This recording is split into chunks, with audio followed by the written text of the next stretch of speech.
Eastern Anatolia is an elemental terrain of grand vistas, hardy people, and extremes of climate. Much of its scenic beauty comes from its high plateaus and mountains. The region's average altitude is 1,500 to 2,000 meters. The steep slopes, severe winters, and poor soil make much of the land difficult for farming, although some of the valleys are surprisingly lush and yield good crops of summer wheat, barley, fruit, and nuts. Dairy cattle thrive in the humid northeast, and pastoral nomads tend herds of sheep and goats in the drier south. Summers are short and mild, winters long and frigid. Southeastern Anatolia is mostly dry, hot semi-desert with torrid summers and mild, pleasant sunny winters. The Tigris and the Euphrates rise here and wend their way through the region, bringing fertility and bounty along their courses. Where there is water, farmers grow wheat, rice, vegetables, grapes, and melons in abundance. Besides agriculture and the livestock raised by semi-nomads, the southeastern region holds Turkey's principal petroleum reserves.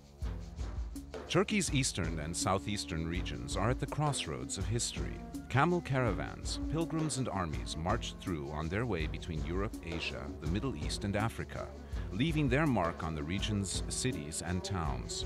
The traditions, architecture, and cuisines of the Neo-Hittite, Hurrian, Urartian, Persian, Hellenistic, Roman, Byzantine, Seljuk, and Ottoman civilizations have all made their mark here. Set on a plain in the shadow of the Palandöken Mountains, Erzurum is the largest city in the east and its main center for transportation and commerce.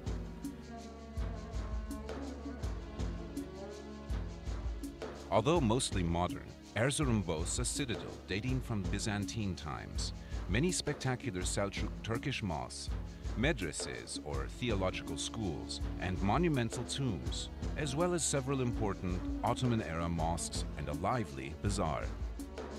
Northeast of Erzurum, at an even higher level, is Kars, dominated by a great Turkish fortress that was used for defense well into the 20th century. The city center has numerous 19th century buildings in the Russian style, as well as several older Ottoman mosques, bridges and baths, and some fine medieval Armenian churches. Due east of Erzurum rises snow-capped Mount Ararat, Arada, 5,165 meters, mentioned in the Bible as the place where Noah's Ark came to rest. The stark, wild beauty of this region brings visitors to the nearby town of Doğu Beyazıt, used as a base for treks in the mountains. A few kilometers southeast, the fortress palace called the İshak Pasha Saray rests on a rocky outcrop backed by mountains overlooking the town and the plain. The 18th century palace complex boasts 360 rooms, halls, barracks, a theological school, baths, a mosque, living quarters, and a prison. Southeast of Erzurum is Lake Van. This vast inland sea, the largest lake in Anatolia, is surrounded by volcanic mountains and has no outlet. You float easily in the mineral-rich water and can wash clothes without need for soap. On the eastern shore of the lake, the city of Van is truly ancient, even for Turkey. Known as Tushpa, it was the capital of the Urartian kingdom, which flourished here in the 9th century BC. At the Rock of Van, west of the modern city center, are Urartian tombs and cuneiform inscriptions from those early times. Short excursions out of the city take you to Çavuştepe, site of the royal Urartian capital of Sarduri Hinili in 700s BC, and to dramatic medieval Hosap Castle, 1643, which dominates a strategic valley. On Akdamar Island, reachable by boat from Gevas, stands the beautiful 10th century Armenian Church of the Holy Cross, decorated with delightful high reliefs of biblical scenes.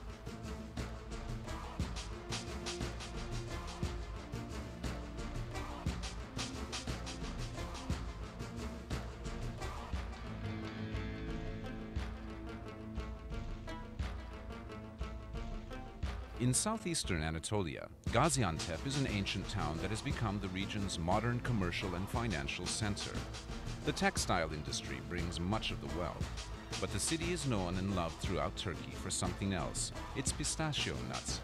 This is the place to try delicious baklava with pistachios. Gaziantep's archaeological museum has one of the world's best collections of Roman mosaics, many from the rich finds unearthed at ancient Zeugma. Threatened by the rising waters of a vast new lake, the mosaics were rescued and are now on view in the museum.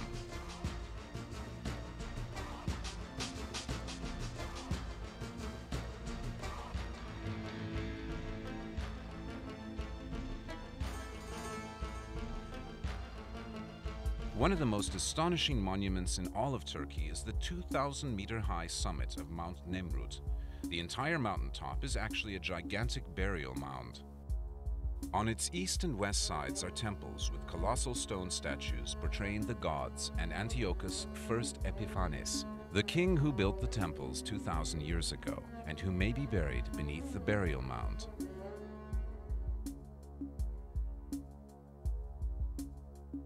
South of Nemrut is Şanlıurfa, known in Crusader times as Edessa. Throughout its long history, conquering armies have kept Urfa, as it's called, in tumult. But there is little evidence of conflict today. Instead, Urfa is a peaceful center of pilgrimage for the faithful who come to visit the cave where, legend says, the patriarch Abraham was born.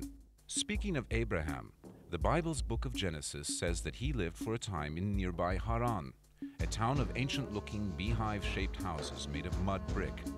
Wandering among its timeless scenes of village life, it's easy to imagine what life was like nearly 3,000 years ago. East of Şanlıurfa, across the flat, dry countryside, is Mardin, yet another ancient city with a biblical connection. It's the chief city in a region known for its ancient monasteries. Many of them were founded only a few centuries after Jesus preached and still use Aramaic, the language Jesus spoke, in their worship services. Just outside Mardin, the Deirul Zaferan Monastery, once the seat of the Assyrian Orthodox Patriarchate, is a fine example.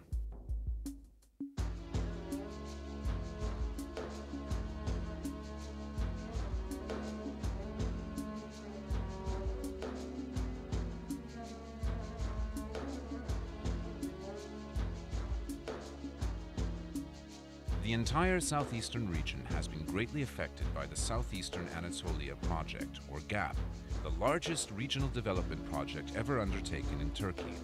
Its 22 dams have created new ponds and lakes. Its 19 hydroelectric power plants on the Tigris and Euphrates rivers provide much of Turkey's electricity, and its hundreds of kilometers of aqueducts and irrigation channels have made the desert bloom. A fitting symbol of this mammoth project is the Atatürk Dam on the Euphrates near Şanlıurfa, the biggest in Turkey and fifth largest in the world.